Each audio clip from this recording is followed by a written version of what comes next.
Seria possível as nossas casas produzirem mais energia do que elas consomem? Eu vou contar aqui a experiência de um grupo de estudantes que construiu uma casa solar capaz de gerar mais do dobro da energia que os seus moradores necessitam.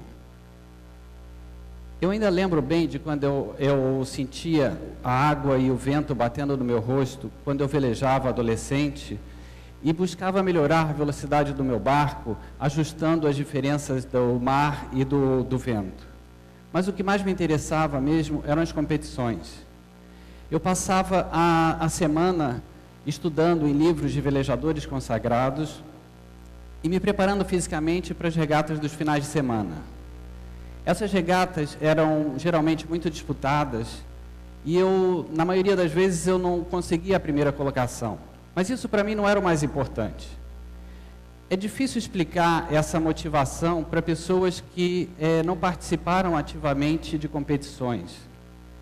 Nesses campeonatos existia um clima muito especial e que era reforçado pelas amizades, pelas trocas de experiências, e era possível então eu comparar com os outros velejadores as minhas estratégias, as regulagens do barco e o meu desempenho naquelas condições de vento e de mar. Essas possibilidades eram muito importantes como aprendizado para as competições seguintes. Essa motivação é o que a gente estava tentando levar para os estudantes nesse trabalho. A história do Team Brasil não é uma história nova, ela acontece com pelo menos 20 equipes em diferentes países todo ano. O que tem de novidade é que pela primeira vez uma equipe latino-americana participou de um evento do Solar Decathlon. E o que é o Solar Decathlon? É uma competição acadêmica de casas solares eficientes e sustentáveis, em que os alunos devem projetar, construir, levar essa casa para o local da competição e, chegando lá, operá-la simulando o funcionamento de uma casa tradicional. As três características mais importantes desse evento são a inovação, a colaboração e a integração entre as diferentes áreas. E o fato do Solar Decathlon ser uma competição é realmente importante? Nós acreditamos que sim, especialmente para sua eficácia como instrumento de aprendizagem. E nesse sentido, duas questões são centrais. A paixão que move aqueles atletas amadores é muito parecida da que faz com que esses alunos busquem superar barreiras. Eles procuram assim encontrar conseguir um desempenho melhor e melhores resultados através da busca por soluções mais inovadoras e também pelo estabelecimento de equipes mais colaborativas. Além disso, esses grandes campeonatos, eles constituem redes entre os participantes que ajudam na troca de experiências e informações, na preparação, durante e também após esses eventos. Bom, eu vou contar rapidamente como é que nós acabamos indo para esse evento. Em 2008, nós começamos a explorar a grande quantidade de material disponível nos sites do Solar Decathlon para os nossos cursos de projeto. Nesse momento, uma possível participação no evento que aconteceria em Washington em 2011 parecia quase impossível. Entretanto, um grupo de espanhóis que estava organizando a primeira edição do Solar Decathlon na Europa fez um convite para uma equipe brasileira. Isso aconteceu em 2000 e a edição seria em 2010. Então, isso mudou os nossos planos e nós começamos a nos preparar para essa edição e conseguimos um apoio da Eletrobras, que foi bastante importante, mas ele chegou muito tarde. Entretanto, esse apoio, junto com de outras empresas, foi determinante para a nossa participação, então, em 2012. Em 2010, então, nós realizamos um novo projeto para o da Eco House, que seria o primeiro representante brasileiro no Solar Decathlon Europe 2012. A organização e a coordenação desse projeto, ela foi compartilhada entre a Universidade Federal de Santa Catarina e a Universidade de São Paulo, e contou com a colaboração da UFRJ e da Unicamp. Mais de 200 alunos participaram desse projeto desde 2008, e mais de 30 foram finalmente para Madrid para participar da competição. E qual é a grande contribuição para o processo de ensino? Esses alunos, eles assumiram uma posição de protagonistas. Eles ocuparam diversas funções de liderança durante todas as etapas do processo. E isso não é uma condição muito comum para os nossos alunos. Além disso, eles tiveram uma oportunidade rara na universidade, de poder projetar uma casa de grande eficiência. Depois disso, eles simularam essas casas, esses projetos, e buscando alternativas melhores. Testaram também diferentes formas de construção, e finalmente eles construíram essa casa. E construíram para levar para uma competição, junto com várias outras equipes que tiveram experiências muito semelhantes.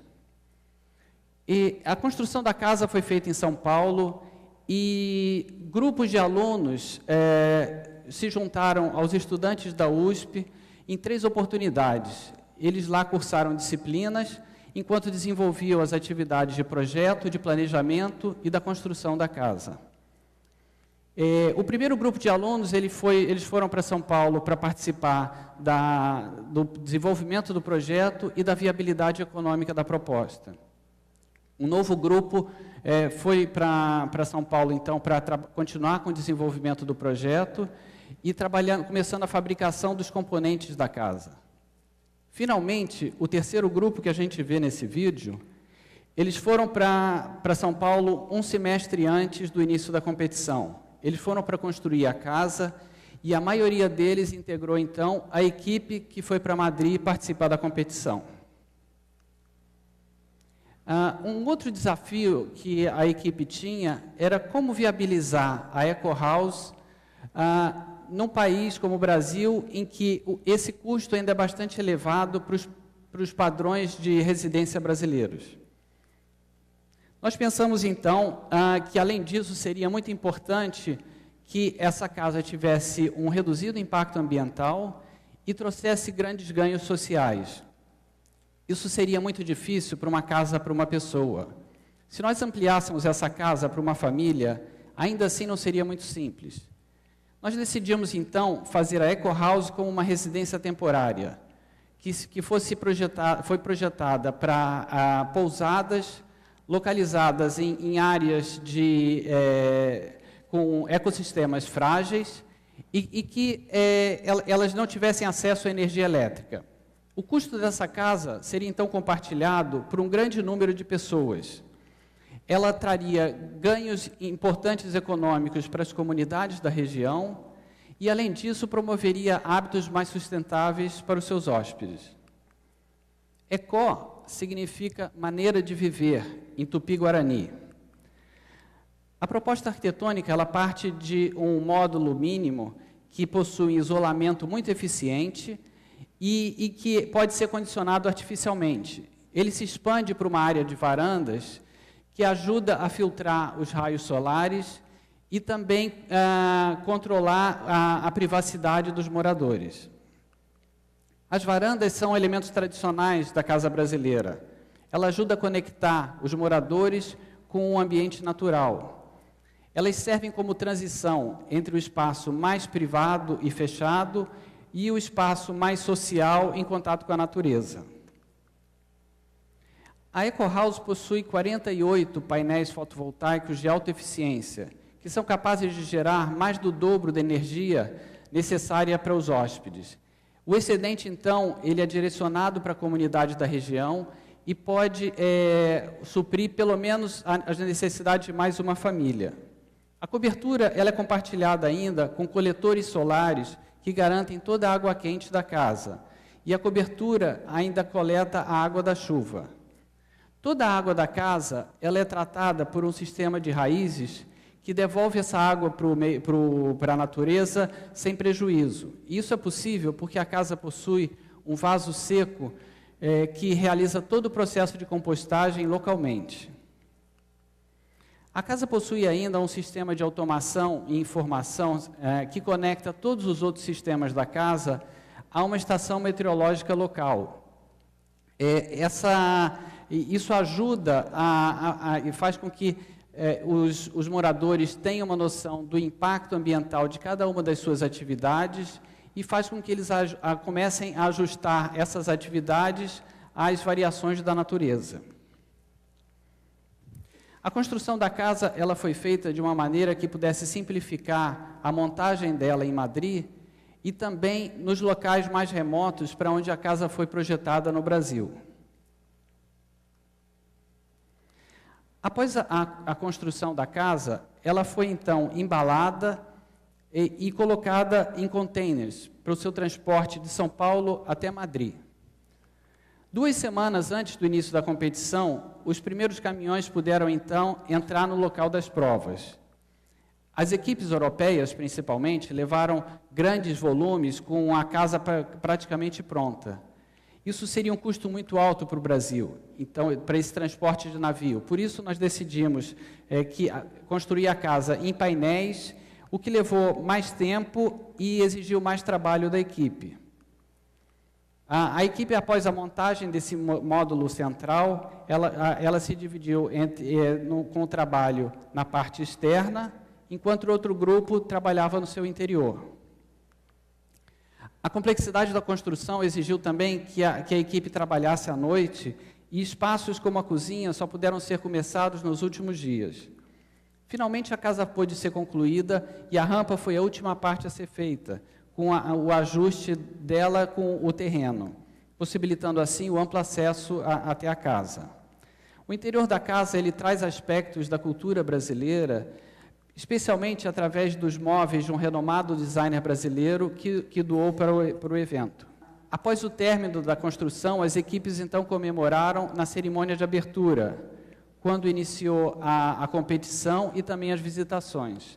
Nesse momento, somente os alunos poderiam ficar nas casas. Eles eram responsáveis por todo o trabalho. E eles organizavam, então, as visitas e explicavam o funcionamento da Eco House. Esse evento teve um recorde de participantes, contando com 220 mil pessoas que visitaram todas as casas. Dessas pessoas, cerca de 2 mil universitários, 6 mil profissionais e mais de 5 mil crianças tiveram visitas especialmente feitas para eles. Durante toda a competição, essas casas elas foram monitoradas e isso aparecia em tempo real no site do evento e podia ser acessado por qualquer pessoa.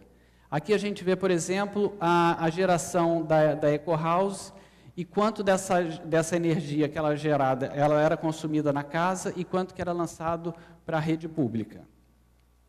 A classificação também era atualizada automaticamente. A gente vê aqui o final do primeiro dia, quando a equipe brasileira terminou em primeiro lugar. Só que, como as minhas regatas, essa primeira colocação não durou muito tempo. Os alunos também deviam simular o funcionamento da casa. Como a temperatura do banho não podia ser avaliada num banho de um dos alunos, a água necessária para esse banho era, então, colocada num reservatório 2 vezes por dia. Em outras situações, os alunos precisavam preparar jantares, dessa vez de verdade, para os membros das equipes vizinhas. E também iam jantar nas casas dos concorrentes. Outros encontros informais ajudavam na troca de experiências. E a competição ela era dividida em provas objetivas, que eram avaliadas por sensores e por realização de tarefas, como a do banho, por exemplo. E, em outros casos, as subjetivas, que eram avaliadas por um membro de jurados que assistiam à apresentação dos alunos e discutiam com eles as estratégias da equipe. Numa delas, a prova de sustentabilidade, a equipe brasileira conseguiu seu melhor resultado, ganhando o prêmio de 3º lugar. Após mais de um mês de trabalho intenso, as casas então começaram a ser desmontadas. Nós estamos num momento muito especial para o Brasil, em que nós reconhecemos o direito universal à moradia. É importante, nesse momento, a gente questionar se nós estamos realmente preparando profissionais capazes de, através de ações positivas, construir uma nova ética. O que nós vemos nessa imagem é a equipe, após a conclusão da desmontagem e na véspera de voltar para o Brasil. Esses alunos não parecem esgotados, pelo contrário, é uma demonstração de que a paixão permaneceu e que eles estão prontos para novos desafios. Obrigado.